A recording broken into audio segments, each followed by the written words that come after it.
जय हिंद दोस्तों। तो चलिए जानते हैं डोपिंग के बारे में और डोपिंग के खेल पर प्रभाव के बारे में। डोपिंग का मतलब होता है कोई भी इस तरह की नशीली दवाएं या फिर पदार्थ जो कि खिलाड़ी के खेल प्रदर्शन को एकदम से प्रभावित करती हैं या उसके अंदर इंक्रीमेंट करती है, उसको डोपिंग कहा जाता है। चाहे वो किसी भी तरह का मेथड है। यूज़ ऑफ सब्सटेंस और technique to illegally improve athletic performance, गलत तरह से खेल प्रदर्शन को बढ़ाने के लिए जिन भी चीज़ों का सेवन खिलाड़ी करते हैं वो डोपिंग और ड्रग कहलाते हैं। It is a technique use to vary the number of electrons. Drug और डोपिंग लेने वाले जो एथलीट्स होते हैं उनके इलेक्ट्रॉन्स में एकदम से चेंज हो जाता है और हॉर्मोन्स के अंदर भी एकदम से परिवर्तन मिलता है। अब चाहे किसी भी तरह की डोपिंग है, वो ब्लड डोपिंग है या एनाबॉलिक स्टेरॉइड्स है, ह्यूमन ग्रोथ हार्मोन मेडिसिन है या सिंथेटिक ऑक्सीजन कैरीज है, इंसुलिन है, जीन डोपिंग है, हर तरह के डोपिंग के मेथड के अंदर नशीली दवाएं जो भी एथलीट लेते हैं, अगर उनके कोई पॉजिटिव इफ़ेक्ट 1% बॉडी पर हो सकते हैं तो मैक्सिमम नेगेटिव इफ़ेक्ट ही देखने को मिलते हैं। एक कुछ टाइम के लिए ऐसा हो सकता है कि ड्रग्स या डोपिंग से कोई एथलीट अच्छा प्रदर्शन कर दे, लेकिन एक टाइम ऐसा होता है कि जो उसका पहले का इंक्रीमेंट हुआ था ट्रेनिंग से परफॉर्मेंस के अंदर, वो भी डिक्रीज़ हो जाता है या फिर कोई और डिजीज़ या डिसऑर्डर डोपिंग और नशीली दवाओं के सेवन से उसके अंदर लग सकता है। तो इसीलिए किसी भी एथलीट को किसी भी कंपटीशन के अंदर ड्रग करना या फिर डोपिंग करना प्रतिबंधित माना जाता है। यानी जितने भी खिलाड़ी हैं वो एक सद्भावना के साथ, पॉजिटिव मैनर के साथ कंपटीशन के अंदर खेलेंगे। जो उनका टैलेंट है, जितने जैसा उनका परफॉर्मेंस है उसी से ही वो उसमें कॉम्पिटिट करेंगे। तो जितने भी राष्ट्रीय या फिर अंतर्राष्ट्रीय स्तर की खेल प्रतियोगिताएं हैं उसमें डोपिंग को कंट्रोल करने के लिए नेशनल एंटी डोपिंग एजेंसी और वर्ल्ड एंटी डोपिंग एजेंसी ये कमेटीज़ बनाई गई हैं ताकि इस तरह की किसी भी नशीली दवाओं का सेवन खिलाड़ी ना करे। और जो भी विजेता होगा, वैसे तो जितने भी कॉम्पिटिशन्स हैं सभी के अंदर मेडिकल टेस्ट होते हैं पहले, लेकिन कई बार ये होता है कि बिल्कुल फाइट से पहले, यानी जब एक एथलीट एक्टिविटी करने वाला है उससे पहले के टाइम पर वो कोई भी ड्रग ले लेता है या डोपिंग कर लेता है तो उस चीज़ का टेस्ट नहीं हो पाता।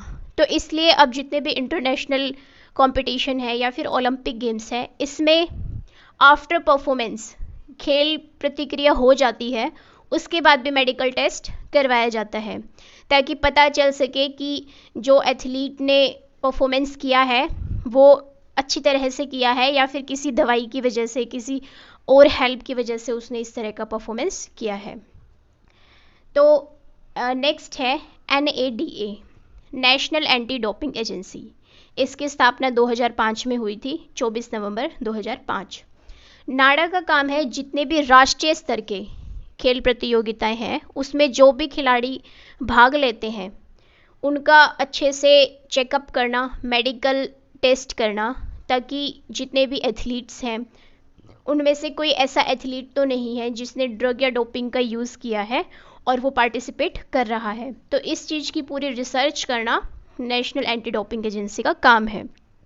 इसके हेडक्वार्टर न्यू दिल्ली इंडिया के अंदर है। ऑफिशियल लैंग्वेज इंग्लिश और हिंदी है। चेयरमैन होते हैं इसके मिनिस्टर ऑफ इंडिया। ये एफिलेटेड है IOA से, इंडियन ओलंपिक कमेटी से। इसके प्रेसिडेंट है सिद्धार्थ सिंह और डायरेक्टर जनरल है नवीन अग्रवाल।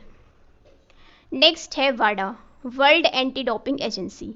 इसका काम होता है कि अंतर्राष्ट्रीय स्तर पर यानी विश्व स्तर पर जितने भी खेल प्रतियोगिताएं होती हैं, कॉम्पिटिशन्स होते हैं, उसमें जितने भी एथलीट्स पार्टिसिपेट करते हैं उनका फिज़िकल चेकअप करना, उनका मेडिकल करना।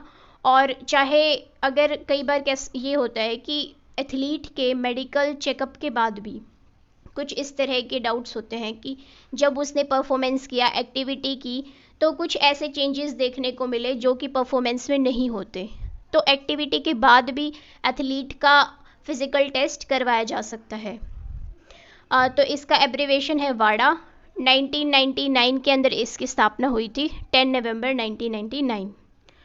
मॉन्ट्रियल कनाडा के अंदर इसके हेडक्वार्टर है और ऑफिशियल लैंग्वेज है इंग्लिश और फ्रेंच। ये एफिलेटेड है इंटरनेशनल ओलंपिक कमेटी से, अंतर्राष्ट्रीय ओलंपिक संगठन से।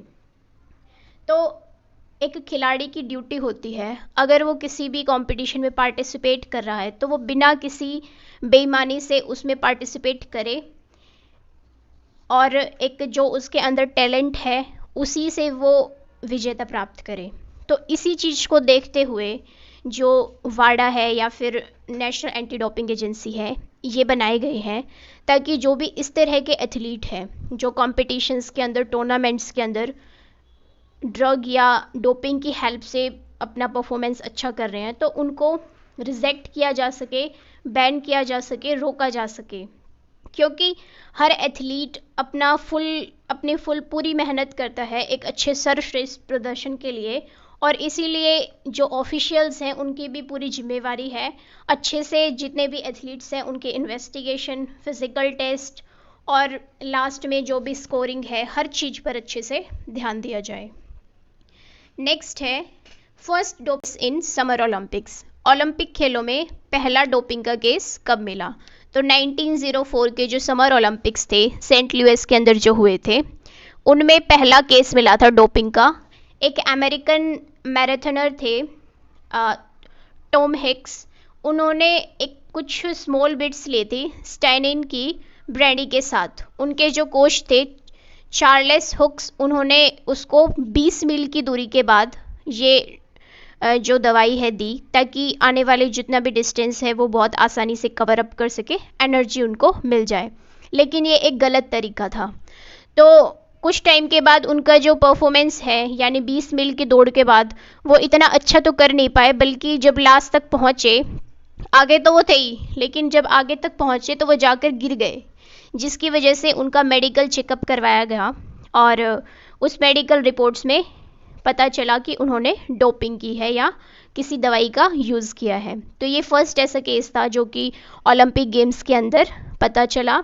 इसके अलावा 1904 के बाद 1920 में जैसे 100 मीटर स्प्रिंट के अंदर एक केस मिला और फिर नेक्स्ट ओलंपिक्स में वेट लिफ्टिंग के अंदर मिला। तो डोपिंग के केस की वजह से जो भी केसेस ओलंपिक या कॉमनवेल्थ या एशियन गेम्स के अंदर जो केसेस होते हैं, जितने भी इस तरह के एथलीट हैं जो इन केसेस के अंदर मिले, उनको आने वाले गेम्स के अंदर पार्टिसिपेट नहीं करने दिया जाता, बैन कर दिया जाता है। तो ये थी आज की वीडियो। अगर ये वीडियो आपको अच्छी लगी तो चैनल को सब्सक्राइब कीजिए, वीडियो को लाइक कीजिए। Thank you, have a nice day.